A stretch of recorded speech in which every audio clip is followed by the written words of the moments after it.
I'm Anthony, and I am going to be our host for today. Looking for my speaker notes. Welcome. This is a special session of World IA Day. This webinar is being recorded. But the audience is not on camera. You're not on. Your audio is not. We're not hearing you. It's not being recorded. So we're excited to have you though today to join. To hear a webinar by Silvia Podestà.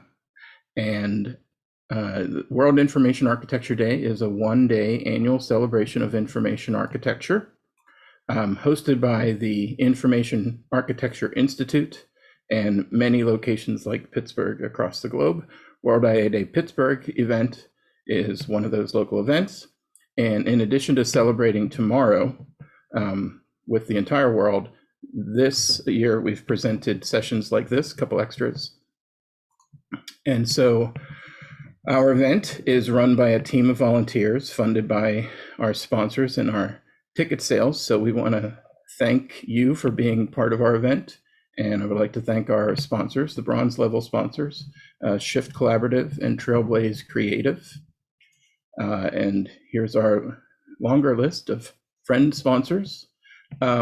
So thank you to all of our sponsors. I'd also like to remind you that our main event tomorrow begins at 10 a.m. With some networking and games. Then we'll have opening remarks at 10:45, followed by a keynote address by Wendy Johansson. And then we have a panel of YouTube content creators. That's all people who have channels about UX. And then we have many other webinars, plus some more opportunities for you to network with other attendees and try to build a community in Pittsburgh around information architecture. That screen is not being shared. It just shows Pittsburgh World has started screen sharing. Is everyone seeing that? Nobody's seeing my screen share? Oh dear. Thank you so much. I had the screen sharing paused. So here is our friend level sponsors. Here's our bronze level sponsors. Thank you for whoever pointed that out. So networking tomorrow to build a community around information architecture. And while you're waiting for tomorrow, you can join the Slack community and start chatting and meeting people there. I'll be posting the link to the Slack sign up in this Zoom calls chat. So let me introduce our speaker for this morning. Silvio Podesta is a strategic designer, UX specialist, and author with an articulated background in marketing and communication on digital ecosystems, an independent researcher on topics of cross-media languages, consumer behavior, and new digital rules. She investigates the cross-disciplinary synergies underpinning digital design to uncover new trajectories of value creation within marketing ecosystems and business models. Silvia, you didn't do me any favors with that bio, but I think now we know what you're all about. I'll stop sharing. And Silvia, can you join us on camera and take it away? Hello, hi, thank you. I'm going to share my screen. I can't share my screen. It says the host disabled participant screen sharing. Please try again. I'm sorry about that. That's cool. Okay. Here you go. Can you see that? Is that fine? Can you see that? Yeah. Can you see my screen? Okay. Oh. So thank you for having me on, first of all, and thank you all for coming. I'm really looking forward to this. So for the next 25 minutes or so, I'm going to be sharing ideas about how to design for connectedness in remote and hybrid workplaces. My name is Silvia, and I am a UX designer at Flowing. Flowing is an Italian tech company based, full remote tech company based in Italy. Actually, quite a kind of a wild horse in the local scenario with an open governance model, and definitely we are working remotely all the time. And one of the things we are asked really, really often is, how do you do this? What is your magic sauce? How do you keep people working together? So all of these things. And there are many compelling reasons why, particularly right now, it's so important to ask these questions, as it is to keep us working together in the best possible way. Remote and hybrid work arrangements are not a new phenomenon, and we knew about them way before the pandemic upended our antics. However, they are very much a part of our life now. Now, as a growing number of places return to more in-person work, it would be tempting to think we are back to business as usual. But in fact, there's more than meets the eye. According to reports, what most companies have decided is to go for hybrid. So the likely scenario is that we're going to have huge numbers of firms adopting blended modes. So like 3 days from home, 2 days on site kind of arrangements. And this will come with massive challenges, not just for large corporations that might need to juggle a huge workforce, but also for small and medium businesses who may not have either the right infrastructure or the right culture. And it's more the latter which I'm going to delve into in a few moments. The crucial point I'd like to highlight is that most companies, let alone their employees, are still unprepared to navigate this transformation. And as I found myself transitioning into this space as a professional and as a team worker, I realized early on, and I genuinely believe that to be successful in doing so really comes down to finding ways to stick together. It really comes down to finding ways to build and to nurture those human connections and make them the very fabric of team working and of corporate culture. There's also research studies that show that when people have good connections in the workplace with their colleagues, or with their managers, this leads to more productivity. But how to generate or rekindle those connections in a remote setting? That's the question I like to investigate right now. And I think a good place to start would be to go through the debate, to go through the literature, which has blossomed in the last few years, to try to single out, to try to unpick the underlying elements of the narrative of remote working. I came across this one, which comes from a study about commuting in big cities. A person with a 1 hour commute to work has to earn 30% more money to be as satisfied as someone who walks. At the same time, shifting from a long commute to a short walk would make a single person as happy as if they found a new love. I quite like this quote because it's funny, and also because it shows that the ability to better manage our time and our routines has an impact on our subjective well-being. And well-being is a word which comes up time and time again, and it's definitely part of the stereotypical view that we have about remote working. It is definitely a central point of that narrative I was talking about before. The second insight I'm going to shine a light upon tells a rather different story. This is Rachel Potsman. She's a phenomenal author and international speaker, and a leading expert on the theme of trust in the digital age. And she writes a great newsletter called Rethink with Rachel, that's on LinkedIn, where she kind of challenges some of the assumptions and the ideas that pivot around our digital life. And she makes an interesting point about the downside of 100% autonomy. It is not a given that everybody on this planet can feel comfortable when dealing with complete freedom all of a sudden. When you suddenly find yourself devoid of a physical space, cast outside a familiar perimeter, which usually encompasses and defines your routines in the physical space, you might also feel at a loss. You might feel isolated and potentially disconnected. Try and error. This is a concept which I've driven from HBR. They published a book last year about hybrid works, where they say that designing remote organizations has as much to do with planning, so we're talking about strategy, as it has with improvisation. So this brilliant idea coming up that most companies are finding themselves in a situation they don't have any previous experience of. They couldn't have possibly fathomed. And therefore, they need to kind of experiment their own way to succeed in this new space. The role of the leader, Cedar Neely, is a professor at Harvard Business School, and she spent a lifetime helping companies learn how to manage dispersed teams. And she shares an awful lot of insights about how managers can become more intentional at including people in the virtual workspace.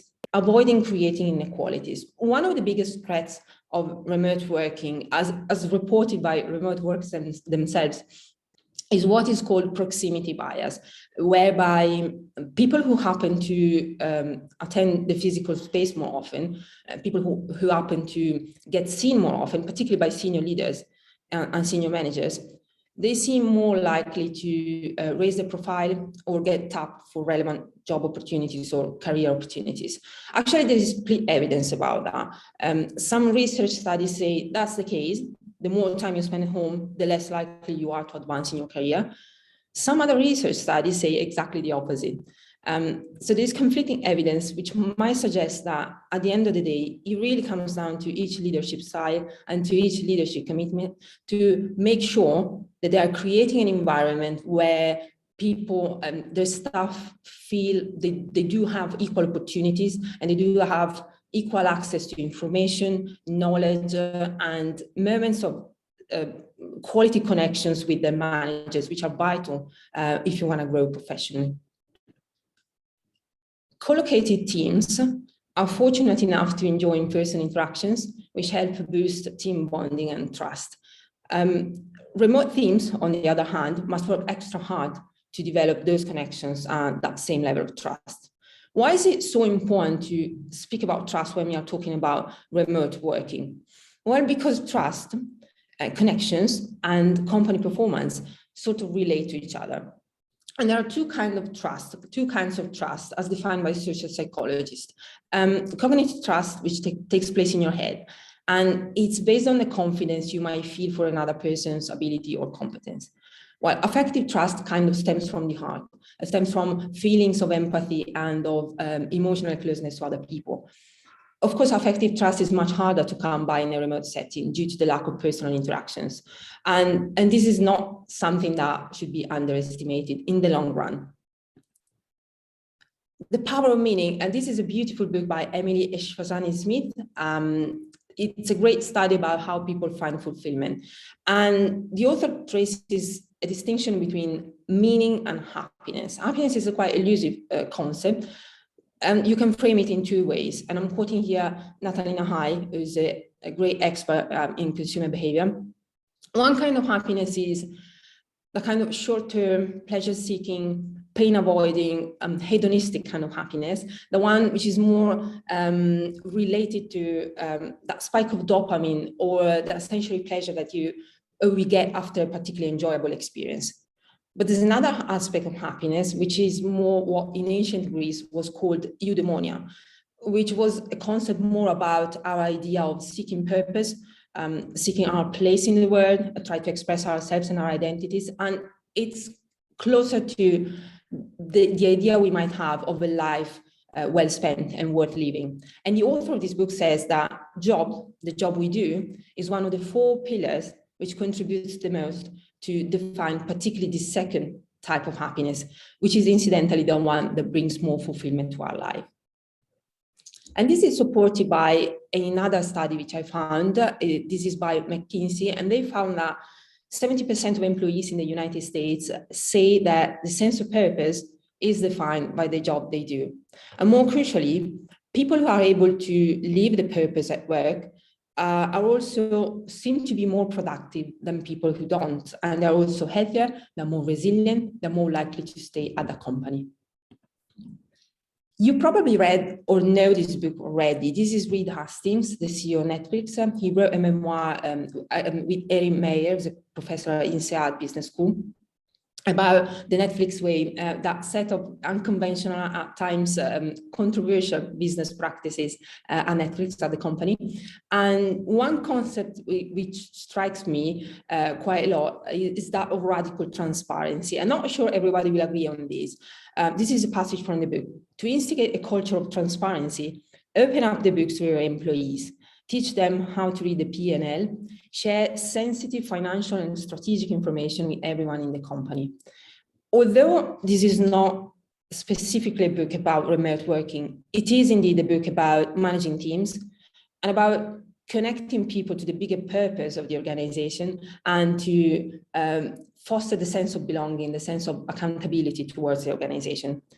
So quite a rich narrative. There's lots of literature out there, and I could go on forever. But what I wanted to do was to kind of map out all of those key concepts, all of those keywords, which I've been collecting that sort of punctuate the narrative of remote working. And what comes to my mind when I look at this is how many of these key concepts are related to or depend on the big issue of connections in the workplace.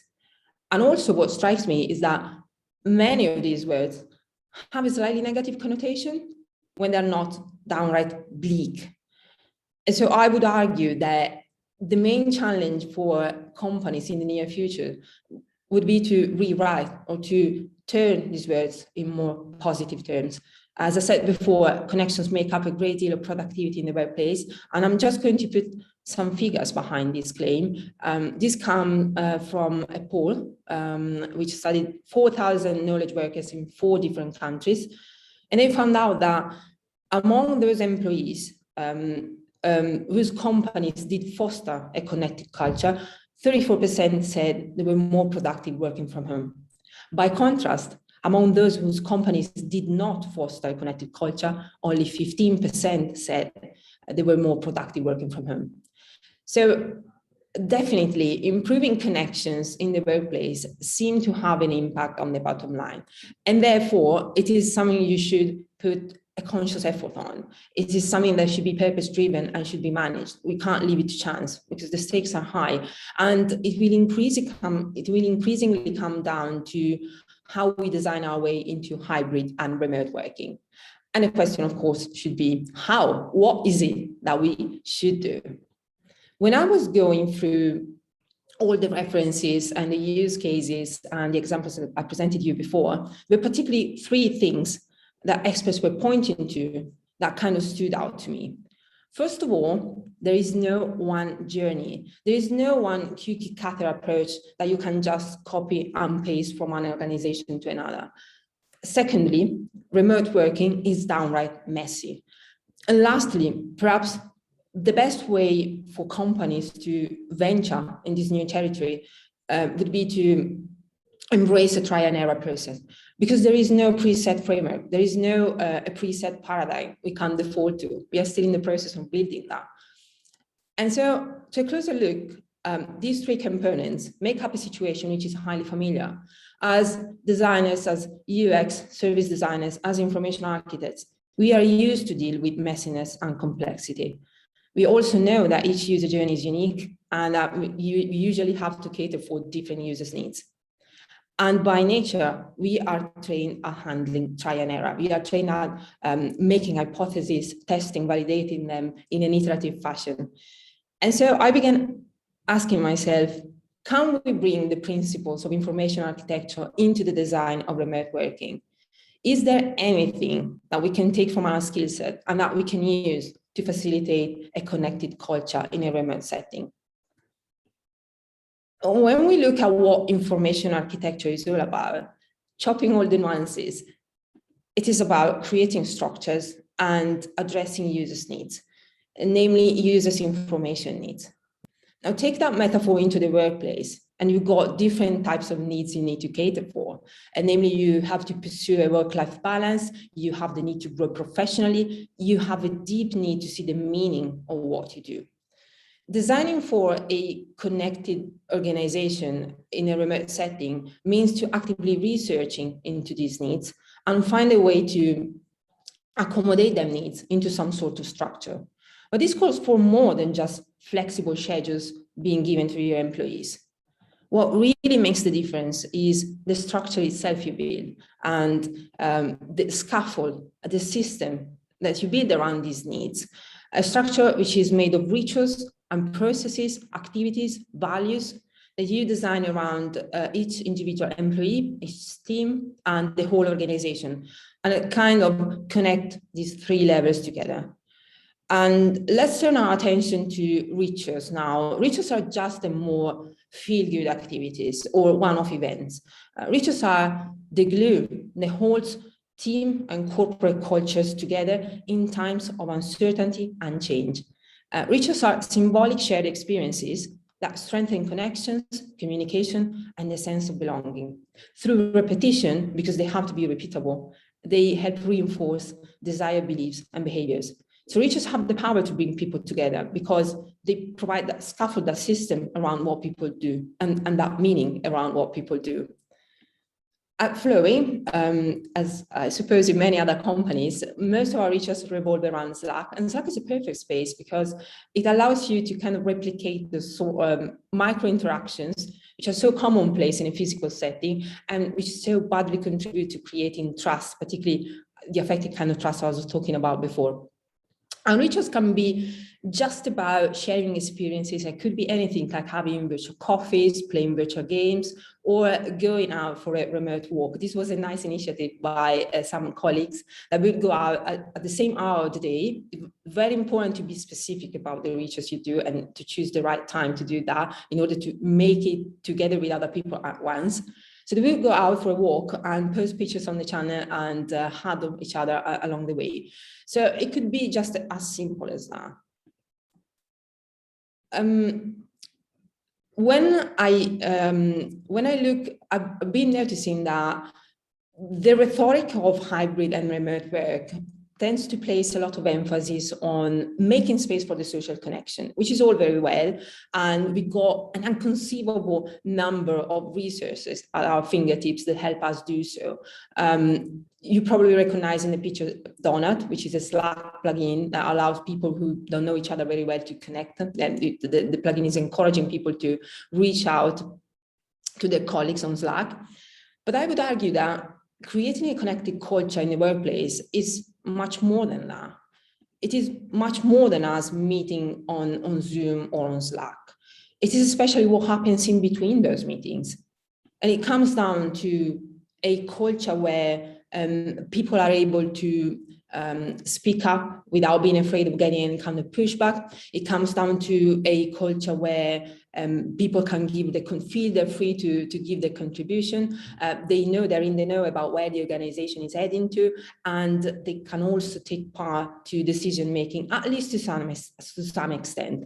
And ultimately, it comes down to a culture where the me and the we dichotomy is solved. I call this the me we dichotomy. This is something that very much needs to be taken into consideration. There is always a dichotomy, a potential conflict between an individual and collective dimension within a culture or an organization. It is something that has been studied by Gerd Hofstede, who's been a pioneer in the field of cross-cultural studies. And Hofstede identified this dichotomy as one of the characteristic traits of human cultures. What does it mean for companies? It means that employers need to provide an avenue for employees to achieve their individual goals, but at the same time fulfilling the company's objectives. And when you manage, it is difficult to do, but when you manage to achieve that sweet spot, when you manage to fuse these two dimensions together in a synergistic way, what you're gonna get? You're gonna get a stronger employee engagement, you're gonna get heightened loyalty and a deeper sense of connection. Talking a little bit about participation and rituals. This is a ritual that we have on Monday morning. As I said, we do have an open governance model, and Monday mornings is about taking governance decision together. And the whole company is called to participate, so everyone is encouraged to take part and to give the contribution. And it is very important not just to think about the format, about designing a particular format or particular ritual. It's also very important to think about the tools and the technology that can support that particular format. We use Trello in this case, and Trello is interesting because it allows people to kind of use their hands, because they can manipulate the cards, move the cards around, vote them. And it has been studied, particularly in the context of workshop facilitation, that when people are able to use their hands, they also feel more engaged, they feel more creative and connected to what they're doing and to whom they're doing it with. Now I'm going to share you some principles, some tips.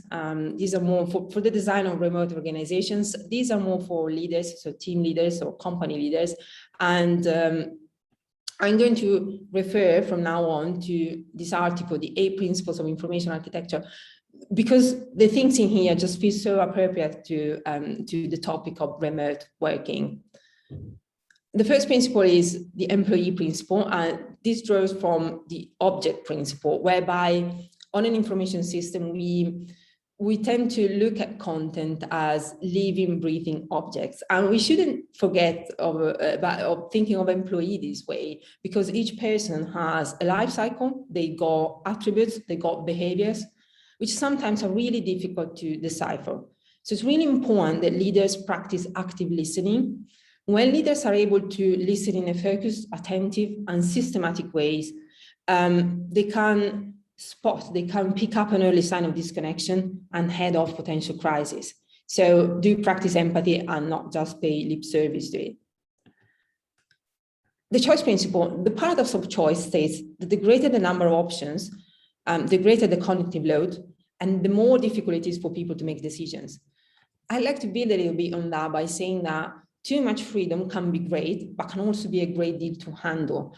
So we might be able to set our own schedule. We might be able to take holidays when we want, or to even have a nap during the day when we choose to.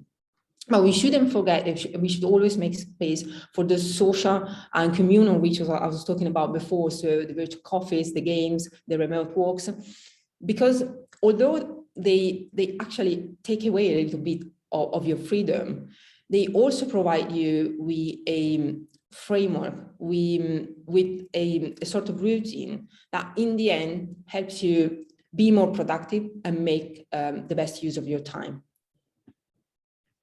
Feedbacks and constructive criticism are necessary components for growth and to foster the sense of belonging. The advice is make sure you make them something entrenched in your culture by turning them into formats or into rituals. We got two particular rituals I want to talk to you about. The feedback cycle. How does it work?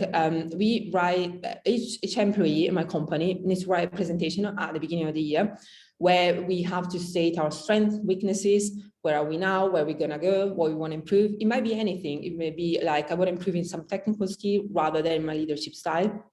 At the beginning of the year, we need to present that to the board and to senior manager. And we need to collect feedback straight away from them so that we can align our goals to the company's objectives. And during the year, and the whole point is getting people to connect to each other and to ask feedback to the other people in a structured and in a formal way, we need to set up quick meetings with our colleagues and get the feedback and process this feedback. And by the end of the year, go back to our senior managers and present and give an account of what we have achieved. Praise is also very important. We have a dedicated channel to do so. So we praise each other. And I've read recently that some companies like Shopify have created their own specific platform to do so, and like a platform just dedicated to foster praise and acknowledgement rituals in there. The focus career path principle, this is very important. When users can find what they're looking for right from the start, there's a huge possibility they will abandon your product or your website altogether. And this happens to employees as well. If you leave people in the dark about what the career prospects are in your company, they might quickly lose the motivation, the sense of belonging, and the sense of purpose. So it's really important that you make their journey, visible and tangible. And this journey should not just be a fluffy depiction of a very vague destination. It has to be something very concrete. Think about a roadmap with some specific milestone and some KPIs that the employees must attain to. Always keep in mind, give employees an avenue to achieve their individual purpose while at the same time fulfilling your company's objectives. And the last one, the principle of multiple approaches. Just as users have different ways to classify information, workers do have different ways as to how things should be done. And they're bringing them in the team, which is all very well. But when you transition in a remote setting, these individual ways of working can create confusion and even conflict around projects. So it's really important that you align frequently with your team, running strategic sessions, that's the case, like a team discovery, to try to unearth these differences and to find an opportunity to have a hard, good look at the tools you're using. And I would like to end by saying that there is a lot that we can learn from the principles and the techniques we already use as information architects to design better and connected remote workplaces. Designing for a connected culture in a remote setting, it really comes down to researching into the needs of people and finding a way to accommodate their needs into the structure you build. To all intents and purposes, I believe that a connected culture has more to do with the invisible structure made up of rituals and processes, activities and values, than it has with the actual moments when we gather together on Slack or on Zoom. And finally, bear in mind, this is an ongoing experiment, so just keep it that way, embracing that trial and error mindset. Thank you for listening. Thank you. Thank you so much, Silvia.